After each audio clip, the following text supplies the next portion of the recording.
Welcome to Queenies County Board of Education work sessions for September the 21st, 2022. Can we stand for the pledge? I pledge allegiance to the flag of the United States of America and to the republic for which it stands, one nation, under God, indivisible, with liberty and justice for all. Thank you. Ms. Harper. Yes, the Board of Education met in closed session pursuant to the General Provisions Article 3-305 and 3-104.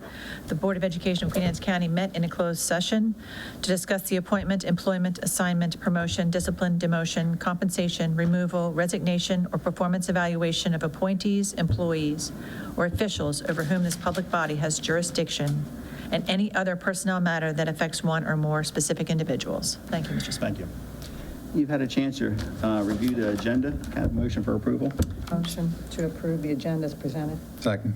A motion, second, all those in favor say aye. Aye. Ayes have it. We've had a chance to look at our closed session minutes for September the 7th. Has everybody had a chance to review those? Motion to approve the minutes September 7th, closed session. Second. A motion, second, all those in favor say aye. Aye. Ayes have it. You've also had a chance to look at our September 7th, 2022 open session minutes. Everybody have To a accept the minutes from the open session of September 7th. Second. motion, second, all those in favor say aye. Aye. Ayes have it. Okay, moving on to action items. Sunbelt contract, Mrs. Smith.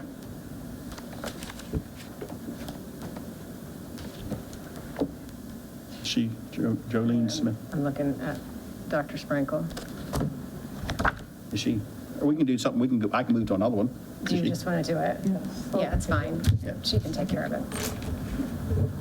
Dr. Sprinkle, then take care of this?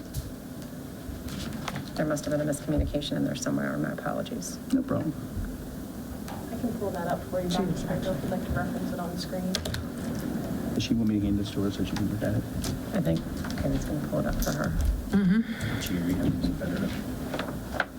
Good afternoon. Hi. President Smith, Dr. Salins, board members, and executive team members.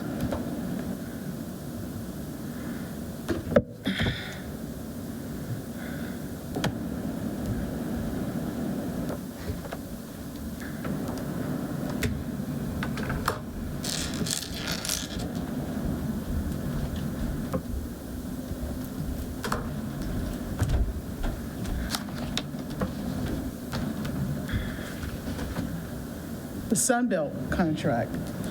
Well, basically, we're coming tonight to get your approval for the Sunbelt contract, which is on psychological services for our students that need services. And so we really need to have that kind of support because at this point, we're not able to meet all of the needs of our students. And so we're asking for your approval for this particular contract. There she is. Oh, there we are. So if you have any questions, Ms. Smith can join in. Right on time. I was upstairs editing our website, and I guess I Yes. lost track of So if you time. have any specific questions, I'm sure she can answer your questions. I did. But we're asking for approval. How many psychologists do we have on, how many do we have on staff now that meet the needs, or psychological needs, or whatever? 6. 6 of them? And then what 3 schools would this one take care of? Sedlersville Elementary, Sedlersville Middle, and Churchill Elementary. And if I'm reading it right, is it video, or they actually go into the schools? It is teletherapy. We have spent the entire summer searching for an in-person school psychologist, and we are not able to find anybody that is able to be on site at this time. Or they wouldn't be, they would just be, because there It was a is- provision in there for mileage. What would that be? What would that pertain to? That would be in the event that the therapist was traveling, but in this case, that would be kind of a moot point. There is an umbrella contract that it always accompanies the actual provider themselves, and so the umbrella contract covers those therapists that may be in person as well as anybody that was any services that are being provided virtually. So we have 6 currently, and they're full-time? There's a combination. We do have 2 that are part-time, and the rest are full-time. And if I was reading right, there's a 60-day clause where we can cancel the contract, because I assume we're still looking for a position? Correct. Fill the position within, okay. It's always preferred to have an in-person therapist, but again, they're very hard to come by, and we were very lucky last year that we were fully staffed, and unfortunately, due to some medical circumstances, we're back in this position again. It seems like this is a hard position to fill. I mean, I've seen this, last year we were 100%, but previous years, I've always noticed we've had, I mean, is this statewide or just county, or what, is it just? There's actually a national shortage, but in Maryland in particular, there's a significant shortage. And I will be honest, we are lucky in the sense that some of our counterparts have been staffing with one school psychologist for the entire district because they just weren't able to find anyone. So us being Queen Anne's County, they still love to come work with our students. So we have been able to do so, again, in some respects through teletherapy, but at least we are able to find people to fill the positions that we have, as long as we're willing to be flexible in the modality in which they're providing those services. Is this normally, is this what we normally budget for one of our full-time?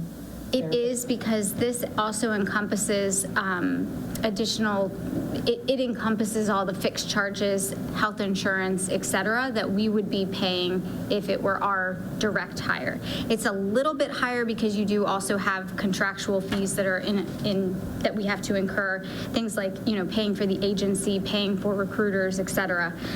But in terms of comparison, it's not a huge difference between the two when you look at our full-time employee and what they make hourly with the fixed charges. Okay, and so the 6, it seems like we were lucky to have 6 because you said a lot of comparables don't have but 1. Correct, and most of our school psychologists have been with us for many, many years, and we want to make sure that they continue to be happy because we really like having them around as well.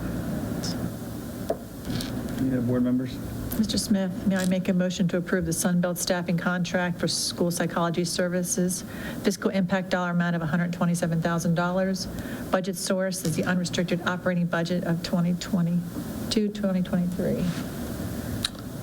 I have a motion. Do I have a second? Second. I have a motion and a second. Any further discussion? All those in favor say aye. Aye. No. Aye. Oh, wait, second. Thank you. I have 4. I have 4 yes, 1 nay, correct? Thank you. Yep. Our next item will be the Queenies County High School FFA field trip. All right.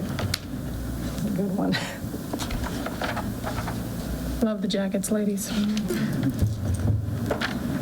I love the FFA part. Okay. Hello, board members.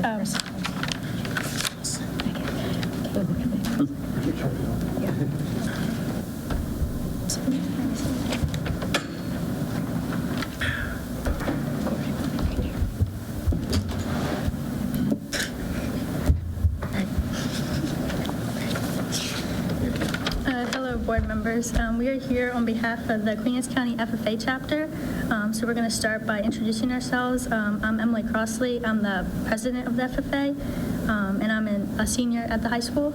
I'm Megan Mansfield. I am the vice president of the Queen Anne's County FFA chapter, and I'm a junior this year. I'm Kaylee Reed. I'm a historian of the FFA chapter of Queen Anne's County, and I'm also a senior this year. My name is Alyssa Crossley, and I'm the secretary of the FFA, and I'm a sophomore this year at the high school. So our trip, we're trying to go to National FFA Convention in Indianapolis next month. It's October 25th through the 29th. Our plan is to send 10 members of the Queen Anne's County FFA along with our advisor and 1 chaperone. So we will be flying out of Reagan International Airport in Indianapolis, Indiana. Parents will be transporting students to the airport in Washington, D.C. on October 25th, 2022. Students will depart the airport at 7 p.m. to reduce classroom instruction loss during the school day. The hotel where Queen Anne's County FFA members will be staying in Indianapolis is also where additional Maryland FFA members are staying, is within walking distance of the Indianapolis Convention Center. While at the National Convention, members will participate in student workshops focused on leadership and personal growth. And also during the convention, students will attend a career fair that advertises agricultural professions and a trade show that showcases agricultural equipment and manufacturers from across the nation. The National Day of Service at the National Convention, where the community service event is hosted by the National FFA organization. Our chapter will be participating in the White River State Park Service, the White River State Park Day of Service, in which our members will be participating in environmental stewardships and park beautifications activities. So while we are in Indianapolis, we will be doing 2 career success tours, which basically showcase different agricultural businesses. And one of the ones that half of our members are going to be going to is the Dandy Breeze Dairy Creamery, which is basically where you learn about Jersey cows and the milk from dairy cows and how it is more beneficial than other breeds of cows. And then another part of our chapter will be going to the Indianapolis Speedway and Golf Course to learn how to manage the golf greens and learn about the agricultural practices that go into maintaining a golf course. So in addition to those activities, we will also be attending a concert and rodeo to help us grow together as a chapter and help build leadership skills with our officers. We have fundraised a lot the past year. We have done the fruit sale. We have sold snow cones at the Queenies County Fair, along with the Commodity Classic and the 4-H Club Crab Feast. So we are hoping that this will help better our agriculture education. So I know they haven't had it for probably the last couple of years. Have any of you been to it before? None of the members that are going. And I had your snow cones at the fair, and there's probably too many of them.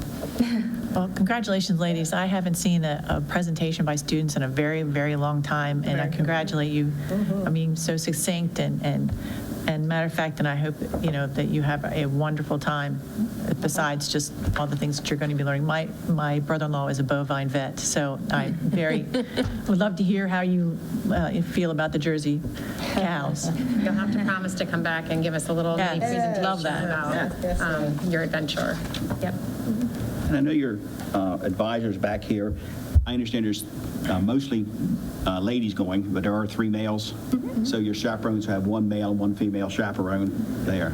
But I understand the leadership, which Mark and I understand up here, sometimes we're outnumbered. But thank you, very good job. Mr. Do I have a Smith? motion?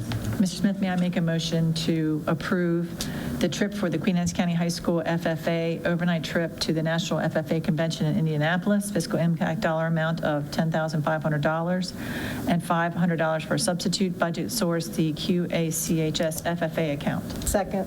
A motion, second, all those in favor say aye. Aye. Ayes have it. Thank you. Thank you. Very, very good presentation. Thank you. Thank you so much.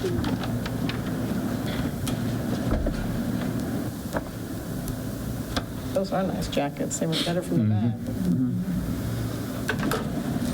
Our next will be our overnight Queen Anne's County High School marching band trip. Eric Wright.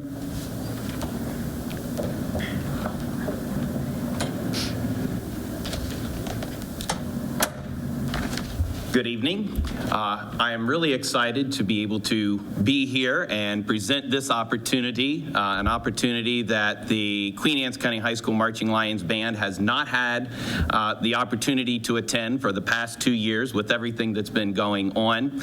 We, for many years, actually starting with the first time in 1982, the Queen Anne's County High School Marching Lions Band culminated their competitive season at the Atlantic Coast Championships. championships. And they attended a couple times, had some years that they weren't there, attended a couple more a few years later. I had the pleasure taking them for their first time in many years in 2006, and we have attended the Atlantic Coast Championships qualifying every year from then until everything fell apart 2 years ago, and we lost an entire marching season.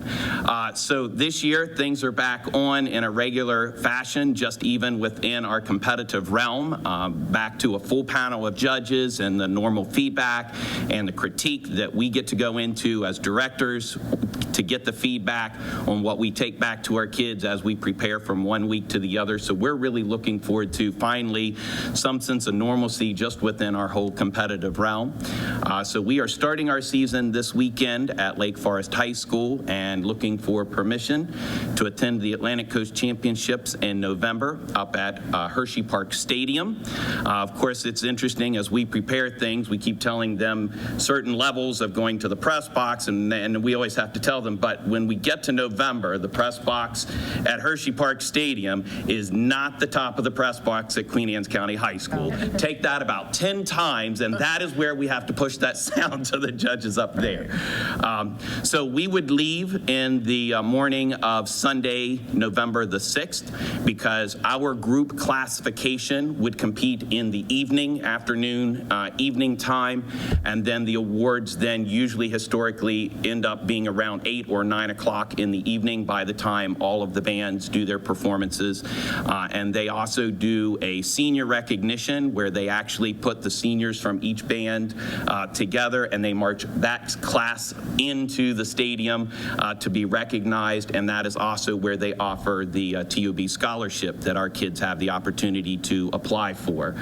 We, in 2018, had one of our Queen Anne's County High School students that received $1,000 from Tournament of Bands to go into their education. So we are looking for permission to do this as an overnight field trip based on the hours and not return to Queen Anne's County at 2 o'clock in the morning after such a long and busy day of what they are going to do in representing Queen Anne's County. Once we do our performance, we will also get the opportunity to see the other performances from bands that make up the Atlantic region, that is from New York down through Delaware, New Jersey, Maryland, Pennsylvania, into the eastern region of Ohio, and the northeast corner of Virginia makes up the entire organization. I have actually been to this. We did the Tournament of Bands in 2008 when my oldest daughter was with the band. Nice. And it's incredible, the talent and just the magnitude. To the best of my knowledge, they have not implemented that in. Our organization, as far as Tournament of Bands, isn't quite as large as the Bands of America organization that's across the country that you can tune into Fan 5. But we're getting there, as far as how we integrate the technology, because when I started 20 years ago with my first season, we would come home with cassette tapes to listen to what the judges said around. It's now all done on iPads, and it's uploaded, and we just download it straight in and listen to it that way. So get a CD. Yeah, it just keeps going. So we're up to that point, as we do that. But we're just really looking forward to this opportunity to give them a chance to even perform in a stadium like that. That in itself is an experience. Mr. Smith, may I make a motion to grant the field trip for the Queen Anne's County High School Band to compete in the Tournament of Bands at Hershey Park? Fiscal impact dollar amount of $5,170. Budget source is the band boosters, Queen Anne's County band boosters. Second. Motion is second, and I also notice you have an accurate number of chaperones, both male and female, to go with this. Motion is second. All those in favor say aye. Aye. Ayes have it. Thank you. All right. Thank you. Luck. Thank you. Yes, good luck. Okay. Kenalma High School cheerleading. Mr. Pender. Good evening, President Smith, Dr. Salem, board members, executive team. For the record, Sid Pender, Chief Operating Officer. I'm here before you tonight to seek approval for the Kent Island High School cheerleading team to travel to Dallas, Texas to compete in the National Cheerleaders Association High School Championship. They would travel to Kate Bailey Hutchison Convention Center on January 21st, 2023, and then they would return on January 23rd, 2023. They would only miss one day of instruction because that following Monday we are off school. And for those of you that do not know, the cheerleading team has won 6 state championships. If you watch it, it's something to be impressive. Lord knows I can never do that, but it's impressive to watch, and this will give them an opportunity to, watch other teams on a national level. They have performed this before in 2019 and 2020 at Dallas, Texas, so they are familiar with the area. Basically the same coaches and staff. There will be 15 students, 1 or 2 staff members / teachers, 5 chaperones would attend. The cost of this trip is approximately $10,000, and that is being covered by the team itself through fundraisers that they've already did. A lot of you have probably seen like the Little Bucks camp and the football camp. So all of that will be covered. The physical impact for substitutes is about $500. Any other questions or concerns? I'm looking at this, and you said it says approximately 15, but there are at least 1 or 2 teachers and 6 chaperones. Yes. So we're covered as far as. Any further discussion, any other board members? Have a motion? Mr. Smith, may I make a motion to approve the trip for the Ken Island High School cheerleading team to travel to Dallas, Texas to compete in National Cheerleaders Association Championships, fiscal impact dollar amount of $10,000. Budget source is fundraised money by the team. Second. A motion second. All those in favor say aye. Aye. Ayes have it. Thank you. Thank you. Are you guys for more money? No. And Mr. Pinder's still here? Still here. Last one for me. The seeking approval tonight for Bay Area Transportation LLC for Mr. Carl Bowie to purchase a new or used bus, whatever he can find is on the market right now. The physical impact would be the PVA according to what year it was put into service. The bus he's taking over through Mr. Sumner, who had passed away last year.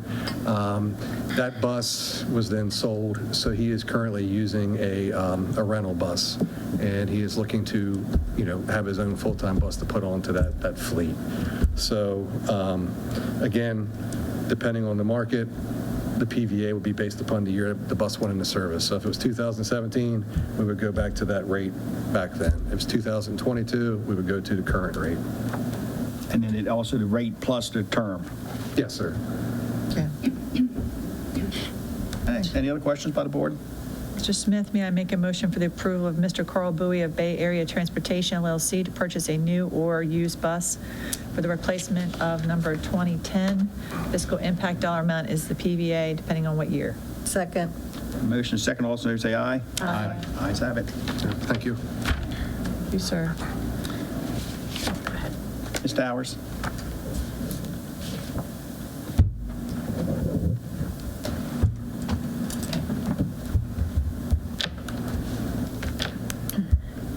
Good evening, President Smith, Dr. Salins, board members, executive team. My name is Jane Towers. I work in the Finance Department. Tonight, I bring before you tonight to commit funds for the FY22 school year. Those funds to commit would be that CTE alignment machine certification for $34,114.85. The elevator repair at Queen Anne's County High School at $149,966. And then the high school student laptop lease at $549,866.61. I have a question. Don't we have building funds left over somewhere to pay for the elevator repair? That we have, what kind of funds? Building funds? Any building funds from any school to pay for this? No. You're shaking your head. No. Not that much. Okay. I mean, that's a substantial hit. Okay. Nothing left over from the rooftop that we didn't do at Ken Island? Oh. This is a different pot. Okay. Yes. Has to come out of the operating budget. Got it. Thank you. I do have a question. Yes. So getting back to the CTE alignment machine, Yes. how do we do budgets for these types of things? I know we have a fundraiser going on right now for the welding. department, and we're also sponsoring students for the automotive group. People can either provide money or tools so they can get through their stuff. How are these budgets developed and put forth so that we can cover them going forward? It's extremely challenging. Right now, we're sitting at about $23 million in deferred costs through the district. And those are examples of things that just, when we came, actually last meeting, when Julie came to talk about the equipment, and that equipment hasn't been replaced since it was put in, and those types of things. There are things that aren't budgeted for, but it's very difficult to get in our budget, to get line items in our budget, and that's really what the budget team has done. In one sense, kind of the first step of it was to get some of those instructional things into line items, such like textbooks and things like that. We need to get additional line items in for maintenance purposes, for upkeep of different equipments and things like that. It just hasn't been tradition here, and it's something that we're working towards. The reason that we had to replace that machine is because we didn't have the money to replace, but now we get to a position where our students can't get certified. Correct. If we don't get that machine. Right. So then you have to go into this account and be able to say these are, a one-time cost and that's really why those monies are there, for one-time costs. They're not sustainable costs for salary enhancements and things like that. Okay. But it is concerning. I agree with you that there's things that, and even like some of our line items need to be adjusted from year to year. We have trend data in our transportation line item that for years it has been woefully under.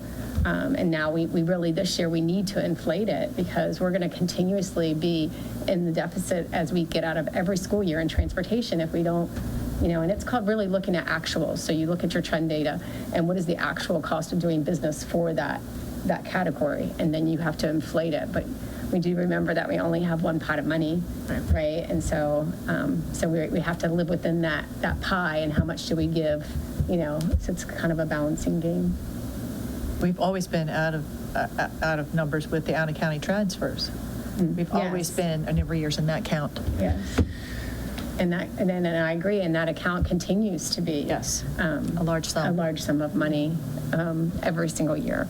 And, just like the services we just said, we've been desperately trying to get a school psychologist, haven't been able to secure one. We can't allow our students to go without services because then we're liable for that. So a parent can come back and say, you did not provide the services to my child, and compensatory recovery for that. So we have to be able to provide a service for them.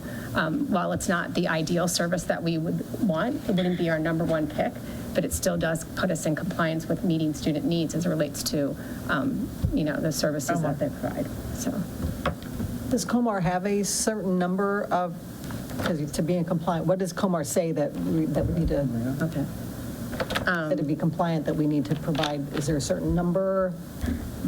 Services for students, it depends on the student need and how many hours they get. And so, yes, it is. Every student who gets services has a certain amount of hours, their IEP. Our school psychologists actually do a lot of the testing and things like that. There's certain hours that are put on as what they have to do as part of that. I mean, their job is pretty broad. It's not like what we would think of as a special education teacher. The psychologist has a lot of additional responsibilities. I think one commitment of this board is the CTE program. Yes. I think that's a high priority of the whole board as a consensus. And I just want to make sure that I know things are tight and everybody needs money, but it's no use to have a program if we can't adequately have the equipment in there. Right. Yes. And I know Mr. Schutzgotts is at Queenies County High School, but Ken Allen is not. But that to me is almost a completely different function that we need to sit there and really address that, because if we're going to commit to it, which I think we are and we should, we need to make sure we can find the funds to take care of it. Amen. That would be my, I'm sorry, Dave, I thought you were done. Go ahead. Now, I'm wondering if we can, have we reached out to our partners that, that take our apprentices and that offer these programs to see about, investing, I know it's a lot for them, but investing a machine in their field to our No, it's an CTE excellent programs. point. It is, and Adam, I mean, I can have him come and share too at a board, give a little presentation because he has an excellent partnership with our community, and they do provide us with a lot of different things. That was my initial first thought too, is, who is the largest company out there, like Hertrix or something like that, that we already partner with? Would they be willing to pitch in? But it had just so happened that we were hitting right at when the auditors were finishing, and Jane was like, I think we can make this work right now. Like now, we don't have to go out and try to beat feet. And so that was a perfect storm for us, and it happened to work this time. But I completely agree with you. As I shared, like our partnership with Dixon Valve that we're just, kind of rekindling right now, those I think will be some opportunities to do exactly those things. Isn't that part of what Connie Dean's doing too? Yes, With the that's community? exactly right. And we all knew that the laptops had to go back into the operating budget. We all knew that. It was coming. Yeah. I mean, it just had to But happen. that is something that came out of the capital. The county commissioners aren't funding any longer. Correct. Right. But So, Mr. Smith, may I make a motion to approve the commitment of FY22 year-end funds, fiscal impact dollar amount of $733,947.46. Budget source, sorry, unrestricted current expense fund, sorry, I'll get it out. I should have waited. That's all right. motion second, all those in favor say aye. Aye. Aye. So what I would like to do is, I We're think anxious the to board give Jane the money. would like to have a presentation of CTE sometime this fall. Absolutely. Just show and discuss some ideas that, Yeah, I know we're not going to have any great ideas, but we can at least hear what, well, might get we can come great up with some. But, because, I mean, Adam's done a lot of things. He has He's done a he's lot turned of over a lot of Got a lot of rocks. hats. He has a lot of But I think, hats. us five board members could, ask some questions, see what's going on, and the public can see it, because I think this is the future of Queen Anne's County, It to is. really sit there and show what we need to do. So programming-wise, Adam and I were talking about the advanced manufacturing, which would fit really nicely with this community. And it's its own pathway, but after much discussion, he was investigating how we can add it into one of our current pathways. And I think that's a great idea. And so that would be a course, and that's where we could truly partner and bring in the businesses and start from scratch as it relates to how do you develop, products? How do you look at the needs assessment? What is your profit margins? What are your material? The whole gamut from start to finish on products. And I know that our community partners would love to step up and be a part of that. So that's what he's working on right now. But I will absolutely have him come to, Dr. Sprankle can work with him to have him come to one of our meetings. I know he would be excited to share it because he's very passionate about what he does. We have a couple parents that would be great to bring in at the same time. Yeah. Because they are working with some of the teachers now to make sure that the students get what they need. I got a fundraiser in my email box I'll share. Okay, that sounds great. Yeah. Yeah, the welding instructor reached out. My father was a machinist, so I was very happy to hear about that and to do some little things, so. Our future meetings, we have a regular board meeting scheduled for October the 5th next month, with our work session on the 19th. Does anybody else have anything they'd like to bring up at the time right now? Okay, do I hear a motion to adjourn? So, second? All those in favor say aye. Aye. Thank you.